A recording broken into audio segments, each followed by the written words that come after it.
It can be hard to understand what it means to be a trans girl, especially if you never met a trans girl before.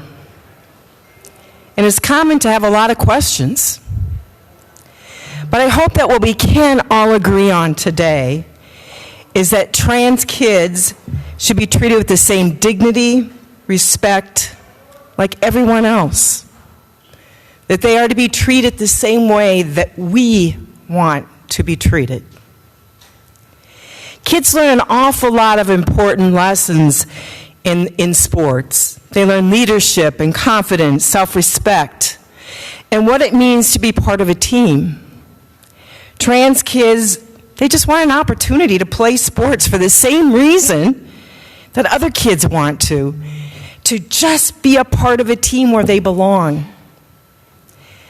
The very fact is that 99.9% of all of our kids that play sports never do it to compete in some kind of an elite kind of sport. The overwhelming majority of trans youth, like most kids, they just want to play and participate in everyday school activities. This bill relies on overbroad stereotypes about trans girls and women's bodies. All athletes' bodies are different. And these differences can be both advantageous or disadvantageous, depending on the sport. Similarly, trans girl athletes do not have a single body type, and they do not automatically have advantages over a cisgender athlete.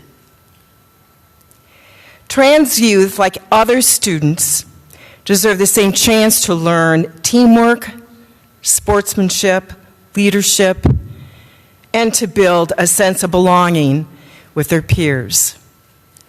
When we tell trans girls that they can't play girls' sports, they miss out on these very important experiences in their lifetime. I want to talk just a little bit about a mom. Her name is Tiffany. She lives in Decorah. She's got a 15-year-old daughter who is a trans girl. She plays in school sports, and she is worried about her daughter's mental health if this bill passes. And her mom says at this age, all the kids want to do is try to fit in. And sometimes it's really hard to fit in.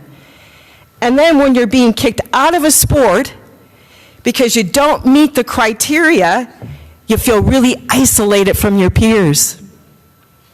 Now, this is Tiffany's 15-year-old daughter who also had a comment about what we're doing here today. She does participate in track, volleyball, and bowling.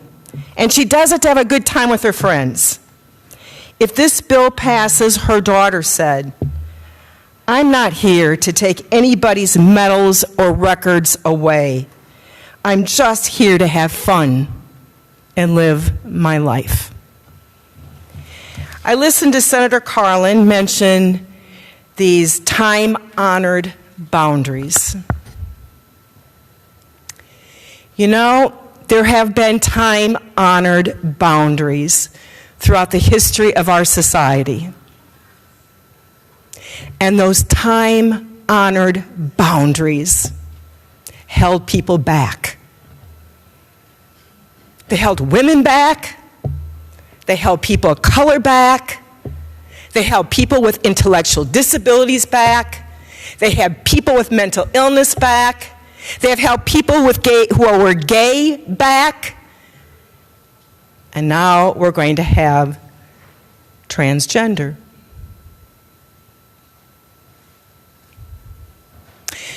So I want to talk to you about a minute or two about being the mom of a child who didn't fit in. She didn't be able to accomplish all the criteria that society may have expected. In fact, there was a time when children like my daughter were locked away. They were locked away. They didn't quite fit in. They were a little bit different. And the school doors were closed to them. And by God, it was parents who stood up for the rights of their children. In the 1970s, the federal government finally recognized these children as an important part of our society. The school doors were opened. The windows were open. And today, those children not only attend school with every other child, but we now embrace them and welcome them into our human family.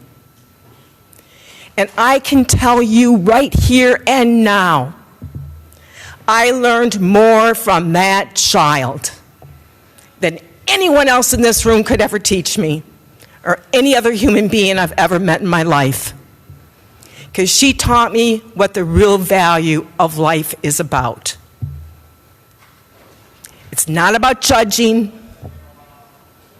It's not about condemning. It's about loving one another for who we are. When Sarah was a little girl, we had her down in the plaza, and she had just learned to walk. She was 4 years old. She finally did it and said, this child's going to walk. She broke away from us, and there was a homeless man sitting on a bench. A man that most of us probably would have skirted around and tried to ignore, didn't want to look at him. Sarah ran up to the man and hugged him. It was November, it was cold out. He had plastic bags around his feet. He didn't have shoes. So her dad took this man into the shoe store and bought him a pair of boots for the winter.